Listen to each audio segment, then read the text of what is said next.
Destiné à l'enseignement du droit, Jean-Claude Rivet-Bifurque devient en 1967 secrétaire particulier de Jean Lesage, puis conseiller de Robert Bourassa. Député de Jean Talon de 1979 à 1985, il préfère ensuite retourner à ses fonctions de conseiller du premier ministre. Bienvenue à Mémoire des députés.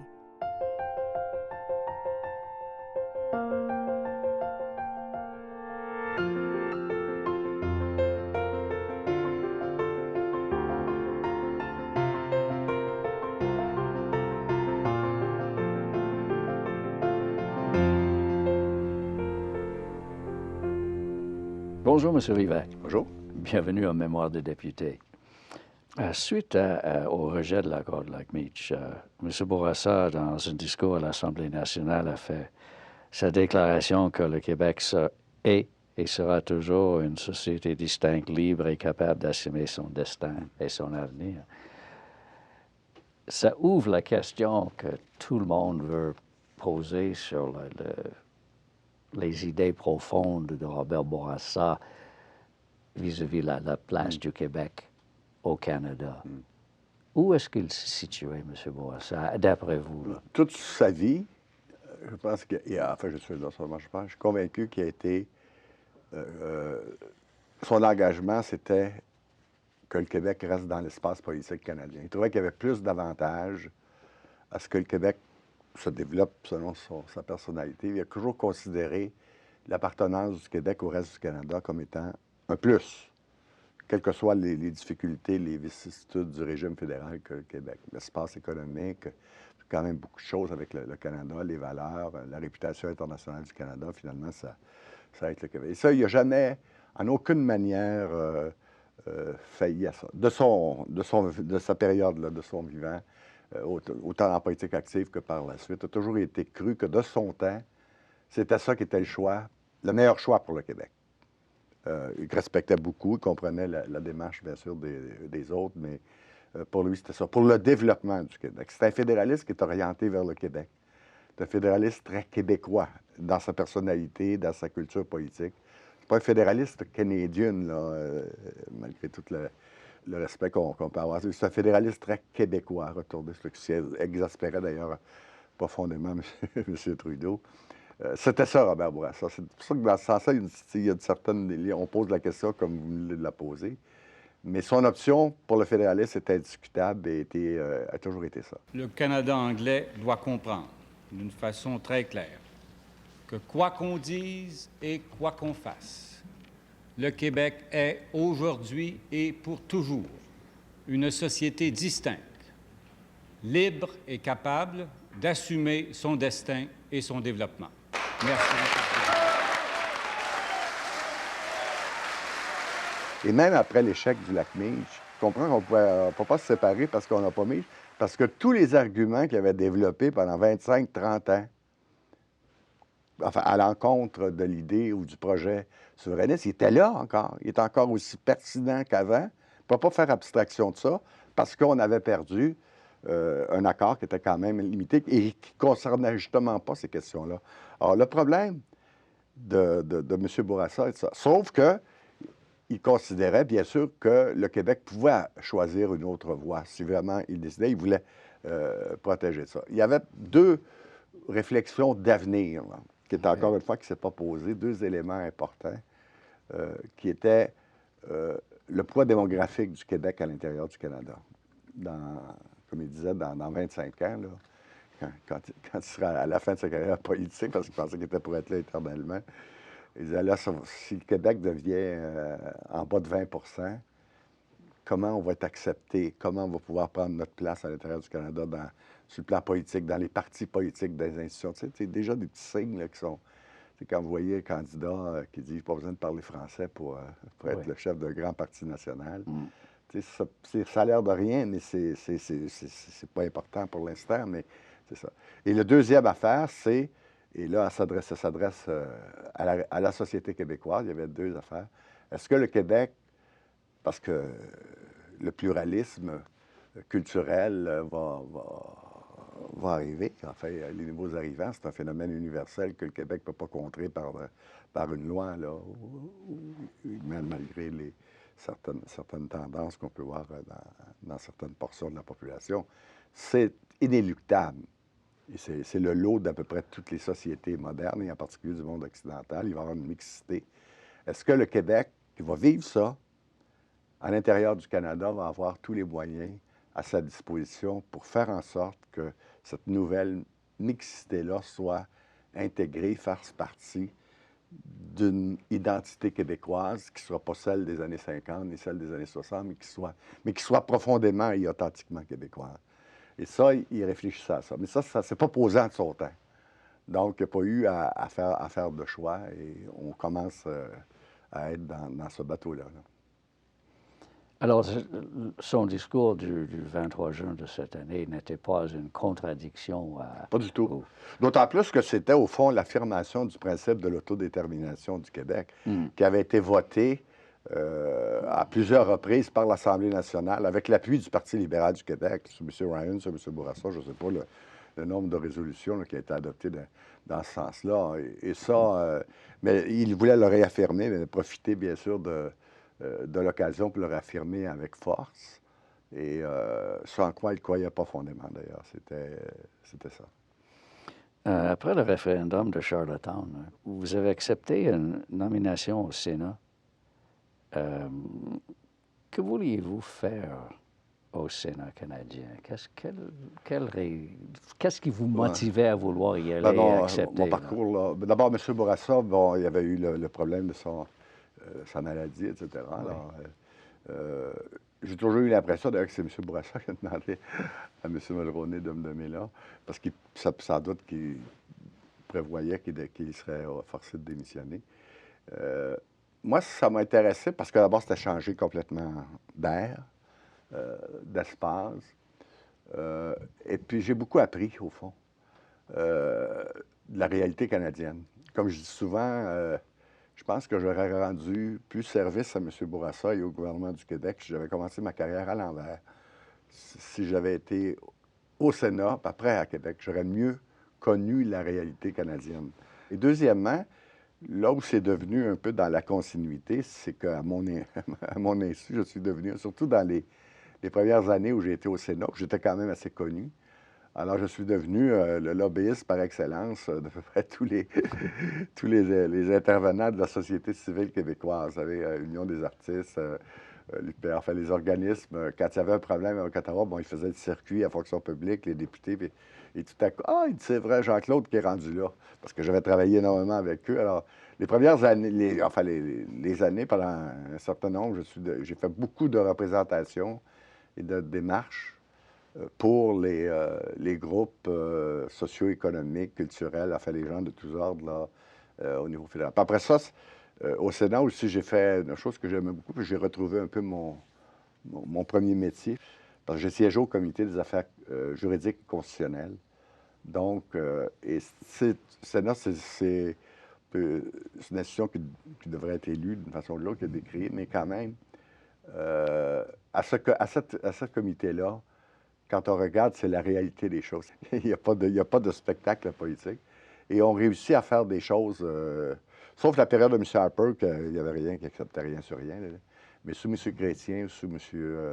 Le Sénat, le comité des affaires juridiques, on a amendé plusieurs projets de loi qui ont été extrêmement bénéfiques pour ça. À un moment donné, vous êtes nommé comme sénateur conservateur. À un moment donné, vous avez demandé de devenir un sénateur indépendant. Pourquoi ce choix? Avec M. Mulroney, progressiste, comment ça va te dire? Ouais. Je m'étais membre du parti, je m'étais entendu avec M. Mulroney, mais avec M. Mulroney puis M. Bourassa, ça avait tellement bien fonctionné, non seulement sur le plan constitutionnel, mais aussi dans la réalité des choses. Là. La collaboration entre le Québec et le fédéral, avec M. Mulroney, M. Bourassa, c'était extraordinaire. Sans doute, là, je le dis très simplement, que pour le Québec, pour le développement du Québec, l'industrie pharmaceutique, l'aéronautique, les infrastructures, tellement de choses. Là. M. Mulroney, sans doute, était le premier ministre qui a été le plus créateur puis le plus dynamique pour la réalisation des projets québécois. Donc, et puis quand est arrivée, bien sûr, la fusion avec, quand M. Mulroney a quitté, etc., il est arrivé la fusion avec le Reform Party. Bien là, c'était pas trop ma tasse de thé, là, tu sais, parce que M. Harper apportait au Parti conservateur, bien sûr, un virage à droite qui me convenait pas, puis qui convenait pas. Alors, très simplement, j'ai préféré de siéger comme indépendant. Ça ne change rien, en réalité, là, Non. sauf sur le plan de la vie parlementaire, fait peut-être partie des caucus, ça, c'était un peu embarrassant, c'était un peu plus ennuyant dans ce sens-là. On a parlé un tout petit peu, mais il faut reparler, je pense, à la maladie qui a coûté la vie à M. Bourassa. Pendant toutes ces années-là, comment l'avez-vous personnellement vécu ce cheminement très, très difficile pour lui? C'est arrivé au 90 dans ce coin-là. Oui. Moi, je l'ai su, comme tous les autres, au moment où M. Bourassa l'a annoncé publiquement à Nicolas, je pense que c'était en 92, d'un conseil général où il a annoncé publiquement qu'il y avait un mélanome, enfin, quelque chose comme ça. Très peu de personnes, il y a sa famille, bien sûr, mais très peu de personnes ne savaient. Je pense qu'il y avait Mario Bertrand, Sylvie Godin, son attaché de presse, et sans doute John Parizella aussi par la suite.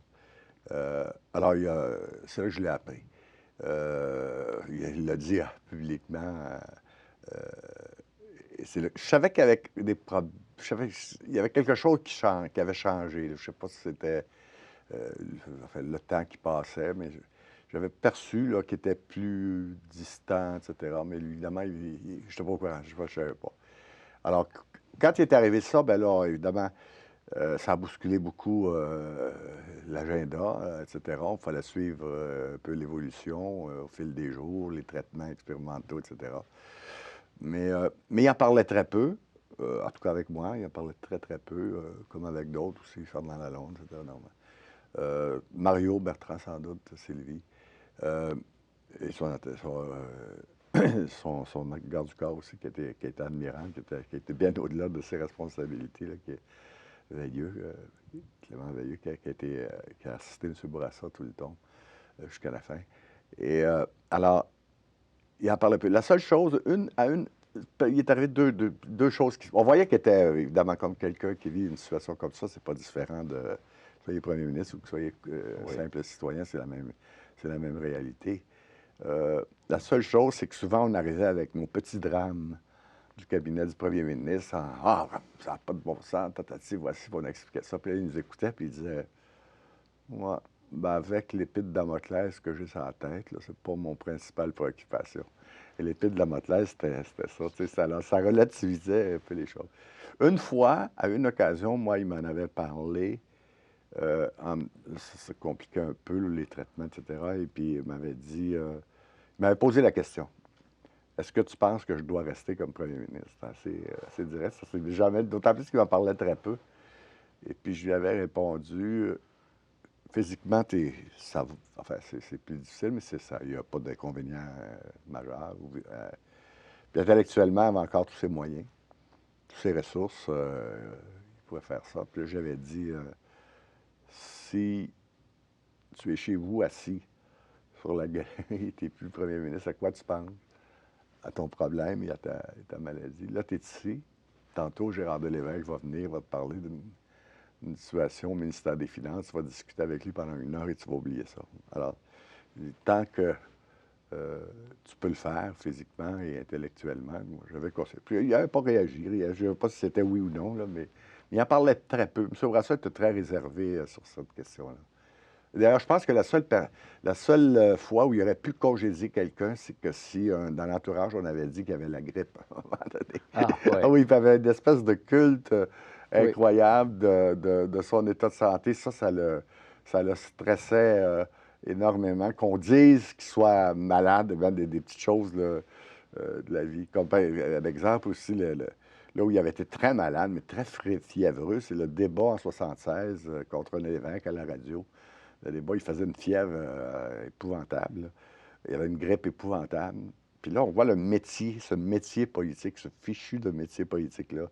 Dans l'auto, il était fiévreux, avec des sueurs incroyables, vraiment très mal en point. Il avait d'ailleurs suspendu pendant 2 jours sa tournée parce qu'il avait une grippe terrible. Puis il rentrait en studio, le stress de ce métier-là, de ce débat. Pendant 2 heures, il était clean de son débat avec René Lévesque. Il n'y avait aucune espèce de symptômes, puis il avait fait son débat. Puis après, ça s'était reparti. Alors, non. Alors, là-dessus, il était très réservé. Et il vivait ça, évidemment, très proche avec sa famille et puis quelques proches et tout. C'est pas plus facile pour autant, là, même si lui en parlait pas. Puis, Non, parce que c'est la même chose qu'on voit, là, évidemment, à travers des parents, des amis. Il n'y a pas autre chose. On suit, on ne pose pas de questions et quand ils en parlent, on écoute et on essaie de les soutenir, mais on n'a pas à prendre des décisions pour eux. Hein. Ça fait partie de la réalité humaine. Vous avez passé la plupart de votre carrière en servant de conseiller au premier ministre ou chef de votre parti politique. Vous étiez, si je peux l'énumérer, négociateur, gestionnaire de crise, messager du patron, le lien entre M. Bourassa et beaucoup d'autres acteurs politiques du pays. Vous avez aussi servi comme député. Alors, dans quel poste pensez-vous avoir eu le plus d'influence sur la vie politique québécoise? J'aime pas ça quand on dit ça, l'influence, parce que je sais qu'il y a des gens qui sont dans l'entourage des premiers ministres qui aiment bien ça quand on parle. Moi, je ne vais jamais chercher ça. Moi, ma conception de la chose, c'était que c'est vrai que j'ai toujours été proche des chefs, même au moment où j'étais député. Oui. M. Ryan était chef, je vivais assez près de lui, mais Gérard Lévesque, M. Lesage, j'ai tout le temps été avec le chef, moi. Mais je pense que la première règle pour prendre service, au fond, parce que c'est ça, parce qu'au-delà du métier qu'on fait, il y a la personne du premier ministre, il y a le parti, il y a les intérêts de la société aussi qui doivent primer. Mais la première règle de quelqu'un qui fait un parcours politique comme le mien, c'est de ne pas avoir d'agenda personnel. Vous êtes au service de la personne pour qui vous travaillez. Ça, c'est extrêmement important. Deuxièmement, vous êtes un élément d'information, parce que dans la prise de décision des leaders politiques, c'est l'information. Et de faire prendre aussi, d'essayer de diminuer les obstacles qui empêchent la personne pour qui vous travaillez d'aller dans telle ou telle direction. Parce que la démocratie, on élit un chef de gouvernement, un premier ministre, on lui donne tous les pouvoirs, il y a tous les pouvoirs. Et la démocratie, ça consiste à limiter ses pouvoirs, à faire en sorte qu'il n'en abuse pas, deuxièmement, qu'il le limite. Alors, le processus fait qu'on met constamment des obstacles, ceux qui sont contre telle ou telle décision ou tel aspect de telle décision.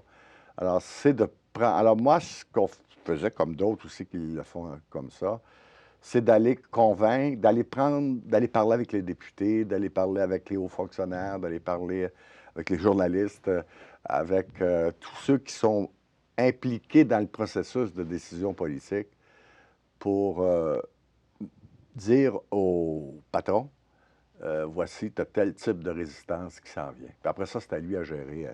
Parce qu'il n'y a pas une décision politique où c'est blanc, ou c'est noir, ou c'est 100% évident. Il y a toujours du pour ou du contre. Mais il faut savoir que le contre doit être assumé aussi par la personne qui prend le risque. Alors, c'est dans ce sens-là que moi, je pense que j'ai rendu service au chef là, et au parti et au développement des politiques dans ce sens-là. Autrement dit, j'ai plus agi au niveau du processus de décision politique. Puis j'ai jamais... Je ne peux pas dire là, que M. Bourassa a dit ça, ou il a fait ça, ou que M. Lesage a dit ça, ou a fait ça, ou que Gérard a dit ça, fait ça, parce que Jean-Claude Rivet a dit ça. C'est complètement mythique et absurde, à mon avis. Alors, votre perception de votre travail était tout le contraire de ce qu'on accuse plusieurs personnes qui travaillent pour un premier ministre, un président, de bloquer des informations qu'ils ne veulent pas, qui percolent en haut. Là. Enfin, moi, c'est pas mon genre. Là. Ouais. Moi, je mettais tout le paquet sur le bureau du patron. Souvent, je disais à M. Bourassa, il était tout bien dit. Il y avait tellement de... Une fois qu'on a apporté toute l'information avec sérieux, là, avec rigueur, là, je disais, il disait, je dis, écoute, c'est toi qui voulais être premier ministre, débrouille-toi avec le paquet, moi, je m'en vais jouer au tennis.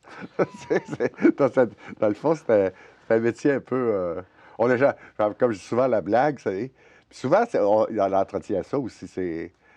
quand le premier ministre quand votre patron là, fait un très bon coup, tu sais, vous laissez vaguement entendre que j'en avais parlé. Tu sais. Ouais. Tu sais, là, ouais, votre réputation va bien. Là. Puis quand votre patron se plante comme faux, tu dis pourtant, j'y avais dit de ne pas faire ça. Là, finalement, vous avez très bonne réputation, puis c'est ce pauvre premier ministre, ce pauvre chef de parti qui est, qui est dans le trou jusqu'au cou. Alors, vous savez, on peut avoir très bonne réputation, puis passer pour être très brillant quand on est dans l'entourage. Mais, alors, ça veut dire que toute je ne veux pas parler de mythe, mais tout le bruit autour de votre influence auprès de M. Bourassa, vous dites que c'est pas vrai. Bon, on en parle. C'est évidemment quand on a la chance de discuter avec le premier ministre, Mais oui. on parle, c'est un privilège invraisemblable. Tu sais, que vous avez. Mais effectivement, non. Tu sais, là, que moi, chercher, dire je vais essayer de le convaincre, là, non, pas du tout. Puis la seule chose, des fois, c'est difficile parce que des fois, il prend des directions où donc c'est moins évident là, qu'on accepte ça, mais enfin, c'est pas. On a aussi des idées, des valeurs, etc. Mais il faut toujours se dire qu'il est élu, il est responsable. Nous, on ne l'est pas. Et puis, on doit s'assurer que ce soit lui qui décide, lui ou elle. Là, Que vous soyez d'accord ou pas. Oui, tout à fait. Puis Okay. il y a la question de loyauté aussi. Au fond, c'est ça. On est des gens qui sont là pour servir la personne qui a les responsabilités. Mais au-delà de ça, ce sont les politiques, puis ce sont les choses qui sont développées pour la société. La politique, c'est un métier, il y a un univers particulier, singulier, mais ça n'a pas de sens, sauf de donner un sens puis une vie à la société puis aux gens qui y vivent. C'est vraiment ça. Depuis le Sénat, vous êtes toujours très actif dans le monde politique québécois, canadien. Est-ce que vous aimez tout ça autant maintenant qu'au tout début? Ben, je suis moins actif parce que Oui. les réseaux s'en vont à la retraite, comme moi. Alors, puis après ça, on est moins informé, on est moins... la mémoire fait son œuvre, là, alors on passe plutôt du côté des choses d'antan ou du passé. Ben, la seule chose, c'est que la réalité fondamentale des États, des gouvernements, des décisions politiques, des entités nationales ou peu importe la politique, diminue en raison de la mondialisation, en raison de l'uniformité des valeurs, etc., de l'échange. C'est très difficile. Là, on le voit, par exemple, dans le discours aux États-Unis, que Trump dise les États-Unis ne mènent plus rien, mais moi, je vais redonner aux Américains. C'est fou, là, le personnage, mais il y a quand même une réalité. Il y a des gens qui croient ça, effectivement, que ça. En Europe, on le voit dans l'élection française, on le voit aussi, c'est la communauté européenne qui décide tout. Nous, on ne décide de rien. Ouais. On voit la Grande-Bretagne qui sort de la communauté. Il y a un mouvement, là, actuellement, qui est difficile à cerner entre l'ouverture, les contraintes qui nous viennent et puis qui va se manifester. Là, on le voit dans les partis de droite, là, pour l'instant, mais plus national. Actuellement, il y a une espèce de dichotomie là, qui fait que tous les pays occidentaux ne savent pas comment un peu s'orienter. Est-ce qu'ils doivent complètement être très ouverts ou s'ils doivent se replier sur les réalités nationales, traditionnelles? Et puis les gens qui arrivent, là, la mixité des gens à travers tout ça. Alors, la décision politique et le pouvoir politique, ça devient une chose peut-être moins, entre guillemets, intéressante et moins déterminante pour tous les États-nations modernes et du monde occidental, parlons de cela, que ça l'a été dans le passé. Et c'est pour ça qu'au niveau du personnel politique, entre guillemets, là, on voit une espèce de peut-être d'affaiblissement, là, parce que les gens sentent que c'est pas là que les vrais pouvoirs se prennent. Enfin, ils ont l'impression que c'est pas là qui est le plus intéressant. Les jeunes, d'ailleurs, vous savez, nous autres, quand on était à l'université, des années 60, notre plus grande ambition. Là, tous les bureaux d'avocats venaient nous voir à la faculté de droit pour nous engager. Là. Il y en avait plus brillants, puis il y avait le gouvernement qui venait. Et notre plus grand désir, c'était d'aller travailler au gouvernement. On avait le sentiment qu'on participait à grand-chose. Aujourd'hui, je n'ai pas l'impression que quand le recruteur du ministère de la fonction publique va à la faculté de droit, qu'il y a beaucoup d'étudiants qui font la ligne. Hein? Alors, c'est un changement de valeur, c'est un changement de réalité et ça fait partie de la vie, quoi. La vie change. Et des gens comme moi, ben, on a fait de notre temps aussi à un moment donné. Vous savez, faut apprendre aussi à faire le deuil de l'idée qu'on se faisait de la société dans laquelle on a vécu. Et nos parents qui étaient dans une société, on en parlait au tout début de notre entretien, rurale, agricole, très catholique. Quand est arrivée la réforme de l'éducation, on a tout bouleversé leurs valeurs, l'organisation économique, l'organisation sociale. Ils ont dû faire le deuil de ce qu'ils croyaient être bon pour l'avenir du Québec, pour accepter une nouvelle société. Bien, aujourd'hui, on est peut-être rendu là aussi. C'est que l'idée que M. Lesage, M. Bourassa, M. René Lévesque, Lucien Bouchard, M. Parizeau, en fait, M. Ryan, qu'on se faisait du Québec, qui était à tellement d'égards extraordinaire et magnifique, il faut accepter que le Québec de demain ne sera pas nécessairement celui qu'on avait imaginé. Mais l'important, c'est que le Québec soit là et qui perdure et qui continue d'affirmer à notre petite échelle une société qui est quand même à bien des égards admirable. Merci beaucoup, M. Rivet.